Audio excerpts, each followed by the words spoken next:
नमस्कार, मैं हूं ज्ञानेश शुक्ला। यूपी के विधायी इतिहास में शुक्रवार का दिन ऐतिहासिक दिन बन गया। तकरीबन 6 दशकों के बाद सूबे की विधानसभा अदालत के तौर पर तब्दील हुई, जिसमें विशेषाधिकार हनन के दोषी करार दिए गए 6 पुलिसकर्मियों को एक दिन के कारावास की सजा सुनाई गई।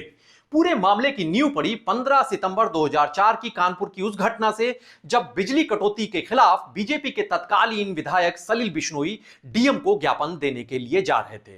तब बाबूपुरवा के तत्कालीन सीओ अब्दुल समद ने उन्हें घेर कर अपमानित किया, अपनी टीम के साथ जमकर पीटा।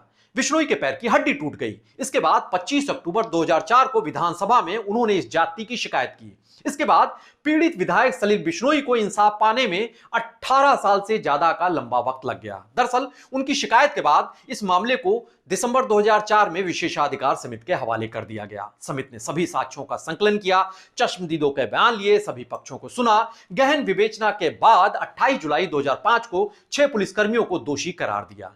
इनमें शामिल थे बाबूपुरवा के तत्कालीन सीओ अब्दुल समद, किदवई नगर थाने के तत्कालीन थानाध्यक्ष ऋषिकांत शुक्ला, तत्कालीन उप निरीक्षक कोतवाली त्रिलोकी सिंह, किदवई नगर थाने में तैनात सिपाही छोटे सिंह यादव और काकादेव थाने में तैनात सिपाही विनोद मिश्रा और मेहरबान सिंह यादव।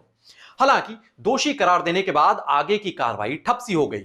कार्रवाई को आगे ना बढ़ती देख पीड़ित विधायक सलील बिश्नोई ने फरवरी 2006 को जांच समिति की रिपोर्ट पर अमल की अपील की। एक साल और बीत गया। तब 14 सितंबर 2007 को विधानसभा अध्यक्ष को उन्होंने एक और पत्र सौंपा, लेकिन यूपी में तत्कालीन मायावती के शासनकाल में इस मामले में कोई प्रगति नहीं हो सकी। 29 जुलाई 2011 को जांच समिति की रिपोर्ट की प्रगति जानने के लिए उन्होंने फिर एक पत्र सौंपा, लेकिन तब भी कुछ नहीं हुआ। उसके बाद बीजेपी सरकार आने के बाद 28 अक्टूबर 2017 को उन्होंने फिर एक पत्र लिखकर सवाल पूछा कि जांच की रिपोर्ट कहां है, उस पर अमल कराया जाए। पिछले साल फिर उन्होंने एक प्रार्थना पत्र दिया, जांच रिपोर्ट पर फैसले की मांग की। तब जाकर अब इस मामले में फैसला सुनाया जा सका। फैसला सुनाने के लिए बाकायदा विधानसभा के मंडप में एक कटघरा लाया गया, जिसमें सभी दोषी 6 पुलिसकर्मियों को पेश किया गया। संसदीय कार्य मंत्री ने सदन को अदालत में तब्दील करने का प्रस्ताव पेश किया, जिसे सर्वसम्मति से पारित कर दिया गया। सपा ने समाजवाद की व्याख्या के मुद्दे को लेकर पहले ही सदन से बहिर्गमन कर दिया था। अखिलेश यादव सदन में प्रवेश कर रहे थे, उस वक्त ही उन्होंने मीडिया से बोलते हुए इस परंपरा को लेकर अपनी नाइत्तेफाकी जाहिर की थी। वहीं सदन में सतीश महाना ने उपस्थित सभी दलों के नेताओं से इस मामले में उनका पक्ष जानना चाहा।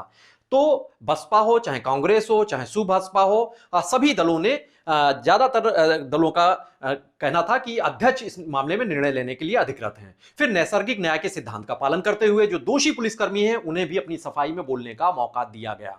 तत्कालीन सीओ अब्दुल समद ने सदन में माफी मांगते हुए कहा कि ऐसी गलती दोबारा नहीं होगी।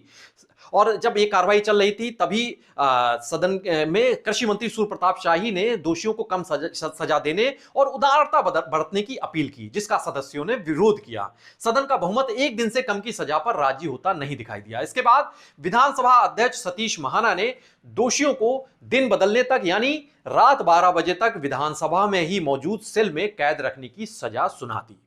कैद में इन्हें प्रताड़ित न करने और भोजन पानी मुहैया कराने का भी आदेश दिया। फैसले के बाद मार्शल सभी पुलिसकर्मियों को सजा पूरी कराने के लिए जो विधान भवन में जो सेल बनी है उसमें लेकर चले गए।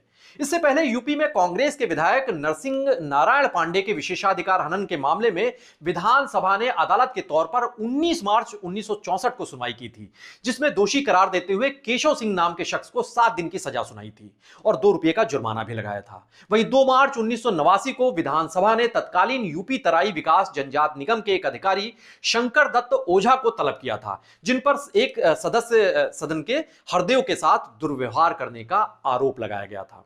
बहरहाल जानकार मानते हैं कि लोकतंत्र के 3 स्तंभ जो अहम माने जाते हैं, विधायिका, कार्यपालिका और न्यायपालिका, इनमें सामंजस्य बिठाकर एक दूसरे के कार्यक्षेत्र में दखल दिए बिना संयमित तौर से अपनी फर्ज अदायगी होनी चाहिए।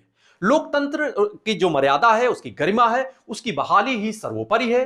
संतुलन, सहयोग, सामंजस्य मूल मंत्र हैं। शुक्रवार का विधानसभा का फैसला संसदीय परंपराओं के इतिहास में नजीर के तौर पर दर्ज हो गया है। उत्तर प्रदेश की तमाम बड़ी और अहम खबरों के लिए आप बने रहिए पीटीसी न्यूज उत्तर प्रदेश के साथ। नमस्कार।